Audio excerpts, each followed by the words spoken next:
Xin chào các bạn. Mây lững lờ trôi, phố xá đông đúc người qua lại. Những bước chân vội vã về nhà sau một ngày lao động vất vả để mong cuộc sống trôi qua êm đềm. Tôi ngồi đây với đầy ắp tâm tư gợi mở. Hôm nay hãy cùng tôi đi qua cung bậc cảm xúc lứa đôi từ xa lạ, rụt rè cho đến sự quan tâm lẫn nhau. Sự thay đổi màu sắc theo cảm xúc, từ tông màu sáng và tĩnh lặng của buổi sáng đến màu ấm áp của chiều tà, và cuối cùng là khung cảnh biển yên bình. Hãy lắng nghe và cảm nhận nhé. Tôi chuyển tới thành phố này vào đầu năm lớp 11, ở cùng bà và dì trong một căn nhà 2 lầu xưa cũ nhưng xinh xắn hết ý. Cậu ấy là hàng xóm bên cạnh. Nhà cậu ấy cũng có một cái ban công ngang tầm với nhà tôi, nhưng nó rộng và có nhiều cây cảnh. Trông như một khu vườn mini xanh mướt, trong lành. Như mọi ngày, tôi vừa mở cánh cổng để đi học, thì cũng đồng thời ngôi nhà bên cạnh vang lên tiếng cổng mở, và cậu bước ra cùng chiếc xe đạp thể thao quen thuộc.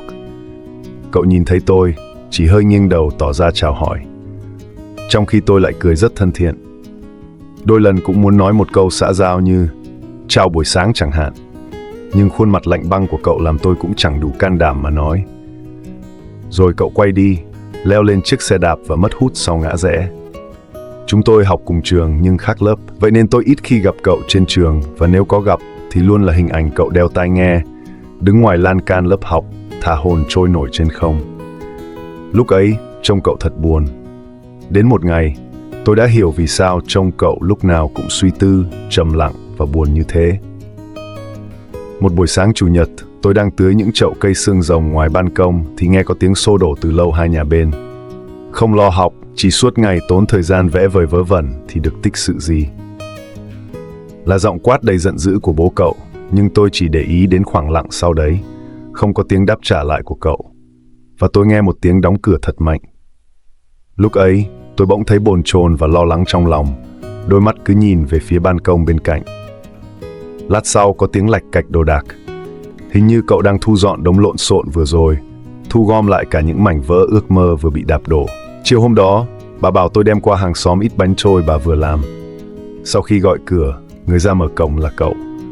Trông cậu vẫn rất bình thường, đúng hơn là khuôn mặt cậu không bao giờ biểu lộ cảm xúc cả, nhưng trong đáy mắt vẫn ánh lên một chút chai lì, một chút bất cần. Có gì không? Giọng nói trầm ấm làm tôi thôi nhìn chân chân vào mắt người ta. Tôi chia hộp bánh trên tay ra. Bà tớ cho nhà cậu ít bánh. Cậu đưa hai tay ra nhận. Một bên bàn tay bị xước và lem nhem vài vết máu nước. Cậu có sao không? Không, cảm ơn cậu. Nói xong cậu từ từ đóng cổng, bỏ lại một niềm thổn thức trong tôi. Sáng hôm sau tôi gặp cậu ngoài cổng. Khánh.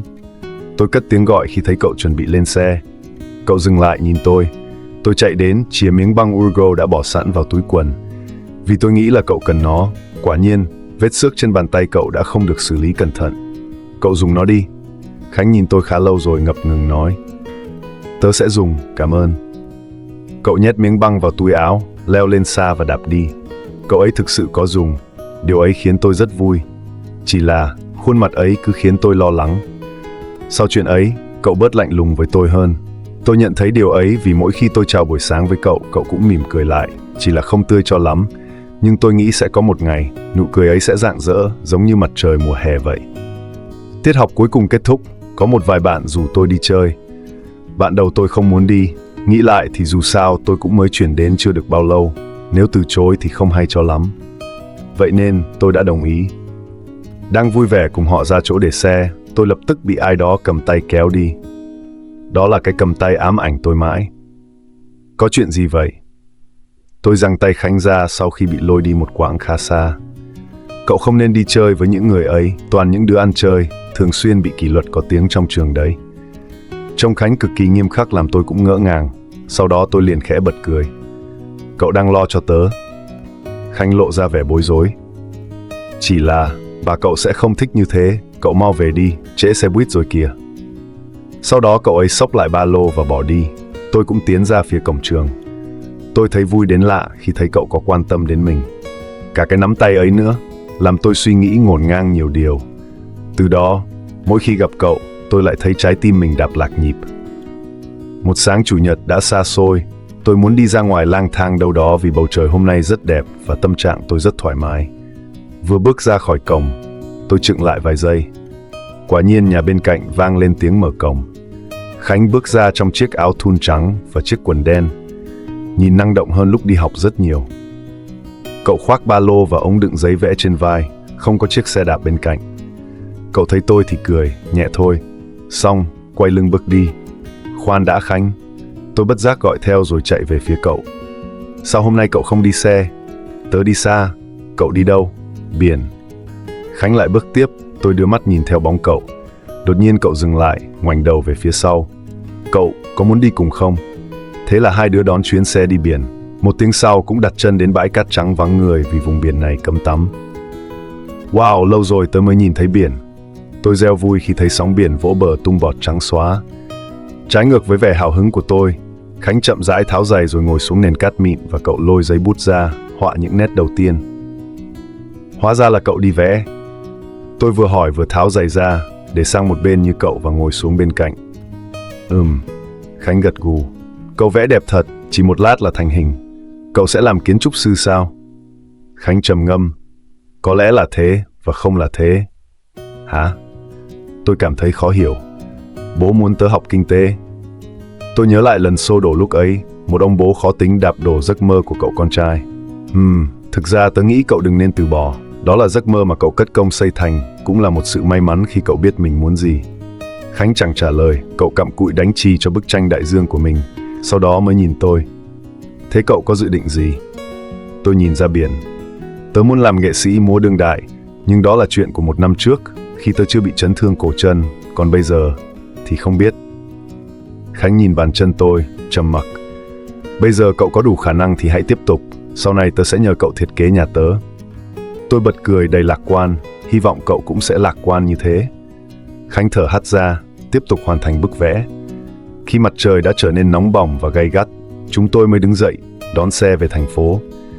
Tôi thấy từ khi đó cậu cứ lặng yên suy tư về điều gì đấy, nhưng tôi không hỏi. Hôm sau, tôi vừa ra khỏi cổng liền thấy cậu đang đứng dựa lưng vào tường, vẻ mặt tận hưởng không khí trong lành buổi sớm. Cậu đứng đây làm gì thế? Đợi cậu đi học cùng. Hả? Tôi vô cùng ngạc nhiên. Cậu chỉ mỉm cười rồi hối thúc. Đi thôi, không thì trễ xe đấy. Và thế là trên con đường hàng ngày, có thêm dấu chân ngập nắng của cậu đi qua. Chiều nào đó, khi tôi và cậu đang trên đường từ bến xe về nhà, khi đến cửa siêu thị mini, cậu liền bảo: Đợi xíu, tớ phải mua ít đồ cho mẹ. Cậu nói rồi chạy vào cửa hàng, một lúc thì xách túi đồ ra. Chúng tôi lại cùng nhau bước đi, trên con đường lá xà cừ bay bay trong những ngày thay lá. Về đến cổng nhà cậu, cậu mở bọc đưa cho tôi một trái dứa vàng tươi. Cho cậu này, thấy ngon nên mua cho cậu đấy. Tự nhiên cho tớ. Tôi thấy hơi khó hiểu. Cậu đẩy trái dứa vào lòng tôi, sau đó quay đi mở cổng. Nhưng trước khi bước vào, cậu nhìn khuôn mặt vẫn còn ngơ ngác của tôi, hơi cười, hạ thấp giọng. Tớ thích cậu. Mặt tôi đã ngơ lại càng ngơ ra, đến lúc tỉnh táo lại mới ấp úng được một câu. Ý là, cậu đang dùng quả dứa này, tỏ tình sao? Nhưng cậu ấy đã đi vào và đóng cổng. Tôi bâng khuâng vài giây, nhìn xuống trái dứa trên tay và mỉm cười. Có lẽ đằng sau cánh cổng ấy cũng có một trái tim đang phập phồng trong lồng ngực.